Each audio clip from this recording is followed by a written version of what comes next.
Hi, it's Hani from Haniela's here. Welcome back to my YouTube channel. Today we are making spinach sauce. Super delicious, creamy, and it is so easy to make.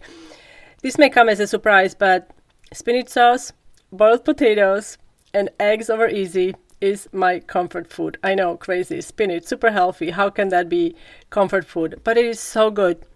Let me show you how to make it. I'm going to start with fresh spinach. And here are the rest of the ingredients you're going to need. If you're using fresh spinach straight from a garden, make sure that you wash it before steaming it. I think everybody knows that. Now, as you guys know, spinach will reduce in volume significantly in cooking. So this looks like a lot, but once it's all cooked, it's just going to be a little bit of spinach at the very bottom of the pot. I add a little bit of water at the bottom, and we're going to cook it at medium heat until the leaves are wilted. Give it a good stir couple times to make sure that it's not scorching at the very bottom. And then once the leaves are wilted, I'm going to continue cooking it for about 3 to 4 minutes. And then we can remove it from the heat and we can prepare our white sauce with a lot of garlic. This spinach sauce wouldn't be as good, I think, without all the garlic that it has. I love garlic so much, and I add it to a lot of dishes that I prepare. So now we can see it's super hot still, so make sure that you're careful when you're dumping it into a bowl. And then we're going to prepare basically flour roux. I'm adding a little bit of good quality olive oil and also a little bit of butter. You can skip the butter and add additional olive oil if you are not using butter. I'm also going to add pressed garlic at this stage, and we're going to cook it for about 30 seconds or so. You can add additional garlic later in the process if you prefer sauce to be more garlicky. That's perfectly fine.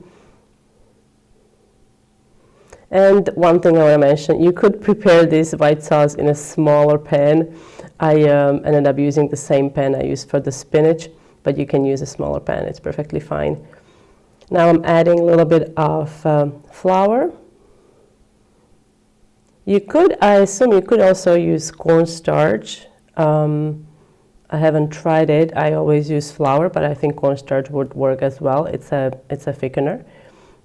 And so I'm going to cook it for about 2 minutes or so, and then we can add warm milk, give it a good whisk. I'm not too worried about lumps at this point in this recipe because we're going to blend everything together, so it's perfectly fine if you have some lumps in there. Just make sure that you add the milk gradually. You don't want to dump all of the milk in there at once.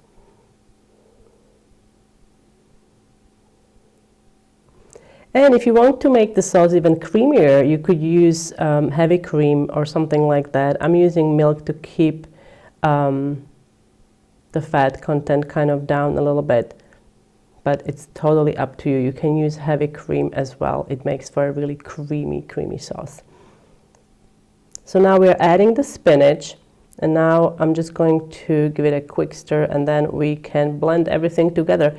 Now you could dump this into a food processor, but I have a handy immersion blender, so that's what I'm going to be using to blend this together. And this is going to take a couple minutes.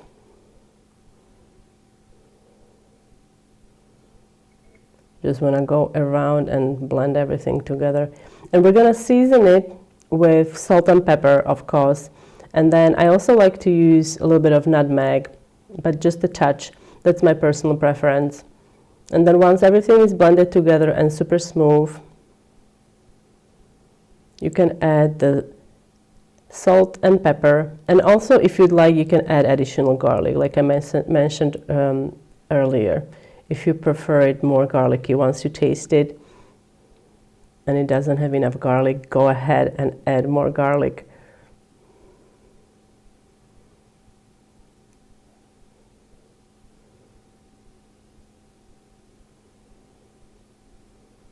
I love this sauce so much. I grew up on it. My mom would make it for me, and perhaps that's why I have it associated as my comfort food when I would when I was sick, I would always ask for a spinach sauce with boiled potatoes and eggs over easy.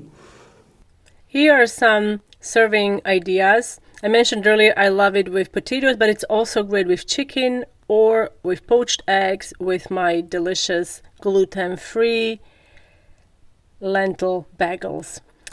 Thanks so much for watching, guys. For a full recipe, visit hanielas.com. Link is in the description box under the video, and I will see you next time.